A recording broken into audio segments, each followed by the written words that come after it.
আসসালামু আলাইকুম। সিরিজটা আর জেতা হলো না বাংলাদেশের, কিন্তু চোখে চোখ রেখে লড়াইটা ঠিকই করলো টিম বাংলাদেশ। শরীফুলের ওই আগুন ঝরা বলে নিউজিল্যান্ডের ভিত কিন্তু নড়ে গিয়েছিল, কিন্তু শেষ পর্যন্ত আর রক্ষা হলো না বাংলাদেশের। সেই প্রথম ম্যাচের আগুন ঝরা জয় বা উড়ান্ত সূচনার পরে আবারও যেন খেই হারালো টিম বাংলাদেশ। আজকে ব্যাটারদের চরম ব্যর্থতা এবং বলার রিপন মন্ডল ও সাইফুদ্দিন আরেকটু ভালো করলে হয়তোবা কিউইদের সাথে সিরিজটা জিতেই যেতাম আমরা। দেখুন, প্রথম থেকে যদি শুরু করা যায় তাহলে প্রথমে আজকে টসে জিতে নিউজিল্যান্ড ফিল্ডিং নেয়। প্রথম ম্যাচে যেমন বাংলাদেশ টসে জিতে ফিল্ডিং নিয়েছিল, আজকে মিরপুরে টসে জিতে নিউজিল্যান্ড ফিল্ডিংটাই নেয়। এদিনও ওপেনিং জুটি বেশি দূর যেতে পারেনি। সাইফ হাসান দুর্দান্ত শুরু করলেও কিছু পথ যেই খেই হারায়। 11 বলে 16 রান করে কাটা পড়ে সাইফ হাসান। এরপর পরই নামে ক্যাপ্টেন লিটন কুমার দাস। দল তখন বেশ বিপদে, কিন্তু তিনি নেমে যেভাবে ঝোড়ো শুরু করলেন, প্রথম ওভারটাই দুর্দান্ত খেললেন।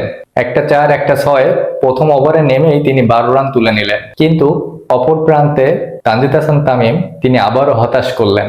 প্রথম ম্যাচের মতো এই ম্যাচেও তিনি হতাশাই করলেন। আগের ম্যাচে করেছিলেন 25 বলে 20, এই ম্যাচে করলেন 10 বলে 6 রান।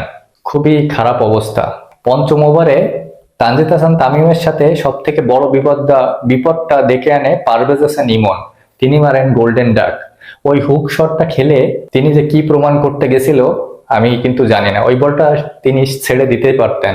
যাই হোক, এই দুই ব্যাটার চলে যাওয়ার পরে সব থেকে গুরুত্বপূর্ণ রোল পড়ে যায় তাহিদ হৃদয় এবং ক্যাপ্টেন লিটন কুমার দাসের উপর।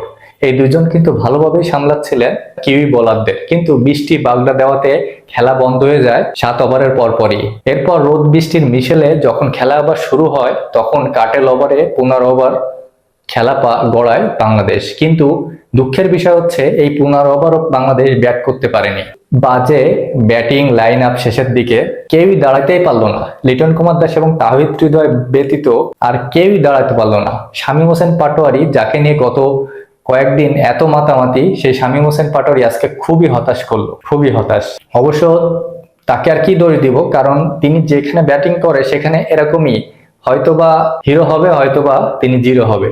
আজকে জিরো হলো এবং ম্যাচটাও আমরা হেরে গেলাম। শেষ পর্যন্ত আমরা 14 ওভার 2 বলে 102 রানে অল আউট হয়ে গেলাম, একদম অল আউট।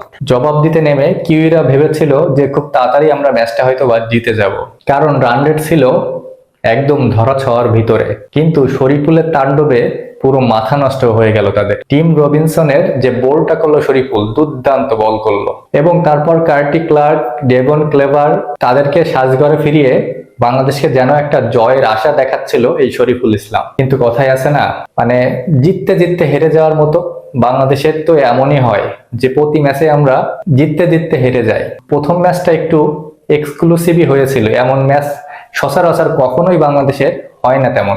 এই যে এমনই হয়, আজকে যেমন টি-20 হলে এমনই হয় সচরাচর। এই ম্যাচেও প্রথমে আশা জাগিয়েছিল শরীফুল, কিন্তু পরবর্তীতে ঠিকই কিউইরা ম্যাচ জিতে নেয় এবং বড় ব্যবধানেই। কিউইরা 11 ওভার 4 বলে মাত্র 4 উইকেট হারিয়ে নির্দিষ্ট লক্ষ্যে পৌঁছে যায় এবং সিরিজটা 1-1 সমতা করে তারা কিন্তু দেখিয়ে দেয় তারাও কিন্তু কম যায় না।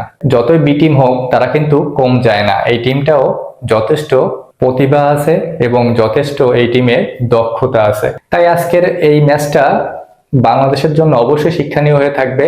আজকে সুযোগ পেয়েছিল সাইফুদ্দিন এবং রিপন মন্ডল, আবারও সুযোগ পেয়েছিল, কিন্তু কথা হচ্ছে তারা যদি একটু ভালো করতে পারতো তাহলে এই ম্যাচটা হয়ে যেতে পারতো আমাদের নিজেদের। তাই বলারদের আরো ভালো করার অনেক সুযোগ রয়েছে এবং ব্যাটারদেরও ভালো করার প্রচুর সুযোগ রয়েছে। ব্যাটারদের ব্যর্থতাও এখানে অনেক বড় অংশে দায়ী। আপনার কাছে কি মনে হয় অবশ্যই জানাবেন। ভালো লাগলে পাশে থাকবেন। ধন্যবাদ।